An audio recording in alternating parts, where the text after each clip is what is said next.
오늘 우리가 읽어가는 이 사무엘상 21장의 내용, 우리가 읽어본 것처럼 이제 다윗의 도피 생활이 본격적으로 시작된 내용들을 우리가 살펴보게 됩니다. 이 본격적인 도피 생활, 한 10여 년 정도의 세월이 흘러가는데 이 내용이 21장, 오늘 우리가 읽어간 21장부터 30장까지 계속 소개가 됩니다. 이 10여 년 정도의 도피 생활, 처음에 이렇게 길어질 줄 몰랐겠죠. 그런데 참 자신도 그 앞날을 알 수 없다 하는 것을 우리가 볼 수 있는 부분입니다. 10여 년 세월 동안에 도피 생활을 계속적으로 해야만 되는 그 일이 그를 기다리고 있었다 하는 것입니다. 그 내용들을 우리가 살펴보게 될 것인데, 오늘부터 읽어가는 이 내용들은 당시에 있었던 그런 사건들을 중심으로 쭉 기록이 되지만 이 사건들 사이에 다윗의 그의 영혼의 부르짖음, 그 영혼의 깊은 고뇌, 그 깊은 고뇌 속에 하나님을 향한 그의 간절한 바람, 신앙 이런 것들은 그가 기록하고 있는 여러 편의 시편들을 통해서 이 다윗이 어떤 마음을 가지고 있었나, 또 하나님이 그런 계속되는 이런 시련 속에서 하나님이 함께 하신 것이 아니어서 온 시련이 아니라 그 시련 속에서 여전히 하나님이 그를 계속적으로 돌보시고 계시다 하는 것을 보여주시면서 다윗은 그야말로 계속적인 연단과 훈련을 받게 됩니다. 우리가 결과적으로 쭉 그 내용을 보게 되면 이 다윗이 이스라엘의 진정한 목자, 이스라엘 백성들을 다스리는 목자가 되기 위한 하나님의 이 연단과 훈련의 시간표가 있었구나 하는 것을 우리가 보게 되는 대목이죠. 창세기 말씀 가운데 우리가 이 창세기 후반에 가면 요셉의 이야기도 역시 그와 같은 이야기를 우리에게 보여준다 하겠습니다. 도무지 앞길을 알 수 없는 계속적인 시련 속에 그가 계속 빠져 들어갑니다. 그런데 하나님은 언제나 그 시련 속에서 그를 붙들고 함께 하셔서 그를 지켜보는 사람들마다 저 사람은, 저 아이는 하나님이 함께 하시는구나. 그가 믿는 신이 저와 함께해서 저를 붙들고 있구나 하는 것을 하나님이 보여주시기까지 하시는데도 그 시련이 무려 13년이라고 하는 시간 동안 계속 진행되게 된 겁니다. 그 14년이 끝나던 어느 날 하나님이 그를 애굽의 총리로 세우셔서 당시 애굽 나라뿐만 아니라 이스라엘의 구원 역사를 위해서 하나님이 그를 사용하시기 시작하게 되죠. 그와 매우 비슷한 모습입니다. 다윗도 10여 년의 방랑 생활을 그가 하게 되면서 진정한 이스라엘의 왕으로 거듭나게 되는 시간들이 된다 하는 겁니다. 그러나 우리가 결과를 보고 하는 이야기지, 그가 이런 일들이 시작이 될 때 누가 그 일을 알겠습니까? 알지 못하죠. 다 지나고 나서 보니까 하나님이 이렇게 준비하신 일이로구나. 하나님이 함께 하셨구나. 언제나 함께 하셔서 그 시련 속에서 내가 결국 쓰러지고 죽지 않도록 하나님이 나를 붙들어 주셨구나 하는 것을 결국은 나중에 그 사실들을 더 깊이 깨닫게 되는 것입니다. 우리가 살아가는 삶도 마찬가지일 거예요. 하나님이 우리의 앞날에 있게 된 일들, 우리가 기대하고 바라는 대로 되는 일보다는 그렇지 않은 일들이 더 많을 수 있습니다. 그러한 일들 속에 우리는 앞날을 알 수 없죠. 하나님이 앞날에 관한 한 우리가 아무리 많이 기도한들 이렇게 된다. 구체적인 일들을 우리에게 말씀해 주지 않으셔요. 전도서 3장에 가서 보면 왜 그렇게 하시는가? 우리로 하여금 매 순간마다 하나님을 경외하게 하려 하십니다. 이렇게 말씀하고, 우리 사람이 이 땅에 있는 것으로 만족할 수 있는 존재가 아니라 우리 사람은 영원을 사모하는 마음을 주셨기 때문에 이 땅에 잠시 잠깐 있는 이런 것들에 우리의 눈과 마음을 빼앗기지 말고 영원한 하나님을 바라보고 영원한 세계를 바라보고 살아가게 하시려고 하나님이 그렇게 하신다. 이렇게 우리에게 알려주고 있는 겁니다. 우리의 삶 속에서도 그런 하나님의 일하심은 계속되고 있다. 시련 속에서 우리를 언제나 붙들어 주실 것이다. 라고 하는 이런 깊은 신뢰를 가지고 우리가 하나님 앞에 살아가는 자세를 배워야 하겠죠. 다윗이 마침내 요나단과 눈물 어린 작별을 할 수밖에 없었고 하나님이 함께 하시기를 간절하게 구하면서 결국은 이제 요나단을 결국 떠나서 새로운 도피처를 찾아가게 되는 첫 번째가 어디였느냐. 여호와의 성소가 있었던 곳으로 찾아갑니다. 그것이 바로 놉이라고 하는 것이었고 이 놉의 여호와의 성소에 이것을 관장하는 제사장이 아히멜렉이라고 하는 사람이었습니다. 그래서 다윗은 무엇보다도 성소가 있는 그곳을 피난처로 삼아서 그곳을 찾아가게 됩니다. 홀로 왔더니 다윗을 발견한 아히멜렉은 깜짝 놀랐죠. 도대체 왜 당신 혼자 이곳에 오게 되었느냐라고 묻습니다. 1절 하반절에 보니까 어찌하여 내가 홀로 있고 함께하는 자가 아무도 없냐. 이게 도대체 무슨 일이냐. 이렇게 묻게 되죠. 다윗이 그때 변명하고 이 말 속에는 거짓말을 하게 돼요. 우선 이런 상황들이 어떻게 될지 모르기 때문에 말을 함부로 하기는 어려웠을 겁니다. 사울왕이 나를 죽이려고 한다. 이렇게 말하는 것은 상당히 심각한 말이 될 수 있잖아요.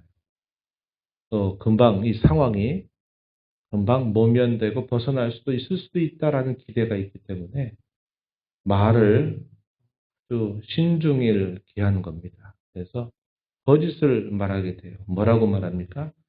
왕이 나에게 명령하시기를 내가 너를 보내는 바와 같이 내게 명한 바 일에 아무 것이라도 사람에게 알게 하지 마라. 이 일은 누구에게도 알게 하지 말고 은밀하게 해야 된다라고 왕이 자기에게 말씀하였다라고 대답을 하고서 조금 있으면 나의 부하들, 나의 소년들이 모이기로 한 곳으로 찾아오게 될 겁니다. 이렇게 대답을 하게 됩니다. 그러면서 뭐라고 말하냐면 당시 수중에 혹시 먹을 것이 있다면 좀 달라라고 요청을 했습니다. 떡 5덩이나 무엇이든지 있는 대로 좀 자신에게 달라 이렇게 요구를 하게 됩니다. 그때 이 아히멜렉이 매우 지혜롭게 판단을 했어요. 자기의 수중에 떡은 없지만 이 성소에서 물려난 거룩한 떡은 있다 이렇게 말하면서 만약에 내 부하들 소년들이 성결하게 있었다면 부정한 일이 있지 않게만 있다면 이 떡을 먹어도 된다 이렇게 말하면서 그 거룩한 떡을 다윗에게 건네주게 됩니다.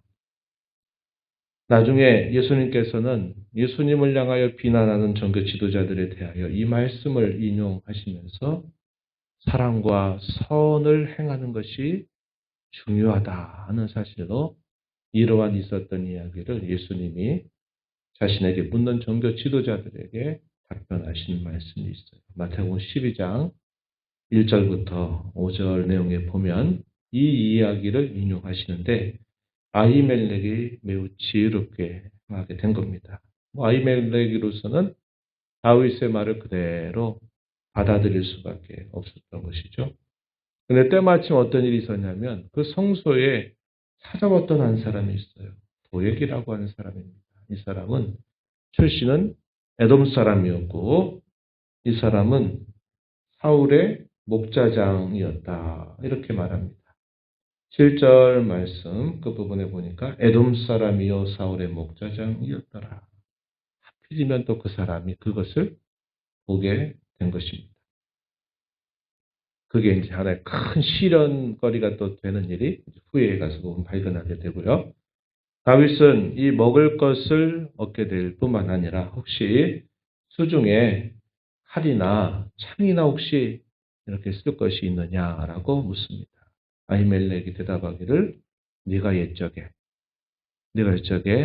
골리앗을 쓰러뜨렸던 그 골리앗의 칼을 여기 가지고 있으니 이것을 필요하면 가지고 가라. 이렇게 이야기하니까 다윗이 말하기를 그것보다 더 좋은 게 없다라고 말하면서 자기가 친히 그때 골리앗을 죽였던 그 골리앗의 칼을 받게 됩니다. 이 골리앗의 칼이 뭐를 보여줄까요? 하나님께서 그와 함께 하셔서 큰 위기 상황 속에 그 위기를 역전시키게 하는 중요한 증표가 된 거죠. 물매로 골리앗의 이마를 찍었을 때 쓰러져 버린 이 골리앗을 그의 칼집에 있는 그의 칼을 빼서 이 골리앗의 목을 침으로써 이 블레셋 나라를 향하여 대승을 거두게 되는 그런 일이 있었던 겁니다. 하나님께서 함께 하셔서 놀라운 구원의 역사를 이루셨다라는 것을 보여주는 하나의 중요한 증표가 되는 것이 이 골리앗의 칼이었습니다. 이것을 받아서 이제는 다른 곳으로 옮겨가게 된 거예요. 그리고 나서 이 다윗이 어디로 갔느냐면 이 블레셋의 가드 지역을 다스리고 있는 아기스 왕에게 찾아갔어요. 이스라엘 땅 어느 곳에 나도 결국 자기가 있을 곳이 없다라고 판단을 했을 것입니다. 그래서 혹여나 그 이스라엘을 원수처럼 참고 있는 그곳에 가서 좀 일시적으로도 피해 있다면 좋겠다. 이런 판단을 내리고서는 이 가드왕 아기스에게로 찾아가게 되는데 그들의 신하가 이 다윗을 발견하게 되죠. 그러면서 깜짝 놀랍니다. 아니, 얼마 전에 우리 지역 출신의 이 골리앗을 때려 죽였던 그 다윗이 이곳에 왔다? 얼마나 그들에게 간담이 서늘한 일이었을까요? 사울은 천천히고 다윗은 만만이라고 하는 노래들을 여인들이 부르게 했던 그 여인들의 노래가 이 대적의 땅에도 그 노래가 들려졌던 겁니다.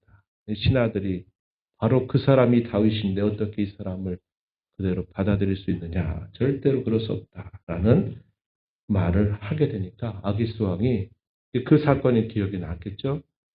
다윗이 어떻게 합니까? 두려운 마음이 생겨가지고 미치고 미친 사람처럼 거기서 막 수염 사이 침도 흘리고 막 미친 채 하니까 이 아기스 왕이 어떻게 합니까? 이런 미치고 왕이를 데리고 왔냐고. 내 집에 있을 수 없다. 내보내라. 이렇게 해서 다윗을 결국 내어 쫓는 일이 있게 된 겁니다. 시편에 보면 이 상황 속에서 다윗이 얼마나 두려운 마음이 가득했을까요? 그러니까 그때 하나님 앞에 간절하게 기도했던 그 내용이 시편에서 표현이 됩니다. 근데 하나님 어떻게 하셔요? 다윗을 지켜주시는 겁니다. 위기의 순간, 절대절명의 순간이 될 때마다 하나님은 이 다윗을 지켜주셔서 그 위기를 모면하게 하신다는 겁니다. 시편에도 그런 고백이 있죠. 환난을 명쾌하신다 이렇게 번역이 되어 있지만 시편에 환난을 명쾌하는 게 아니라 환난 속에서 지켜주신다라는 게 정확한 번역이다. 제가 그런 말씀을 드렸어요. 하나님은 너를 지키시는 자라. 주무시지도 않고 졸지도 않고 너를 지키신다. 그가 모든 환난에서 너를 명쾌하신다. 이렇게 번역한 이 말은 환난 자체가 없다라는 게 아니라 이 환난 속에서도 여전히 하나님은 자기 백성들을 지켜 주신다는 것을 가르쳐 주는 식구입니다. 식구.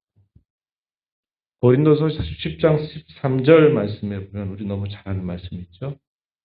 우리가 감당치 못할 시험 당함을 허락지 아니하시고 시험 당할 즈음에 피할 길을 예비하셔서 능히 감당케 하신다. 이렇게 우리에게 말씀을 하십니다. 하나님이 그렇게 위기 가운데 두시면서 그 절대절명의 위기 속에서는 던져주시는 일을 하시면서도 그 모든 상황에서 한꺼번에 다 끄집어내지를 않으셔요.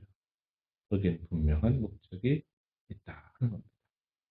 소두에 말씀을 드렸던 것처럼 요셉을 그런 강한 그 연단 속에서 계속 하나님이 담궜다 뺐다 하시더니 결국 이스라엘 구원 역사를 이루도록 준비하는 장본인이 되게 하셨던 것처럼 다윗도 이 10여 년 세월 동안 계속 담금질을 하시는 그 목적은 진정한 이스라엘의 왕이 되어서 하나님 마음이 합한 자로 그가 하나님을 섬기고 이스라엘 백성들을 잘 이끌게 하기 위한 하나님의 큰 그림 안에 있었던 일임을 우리가 알게 됩니다.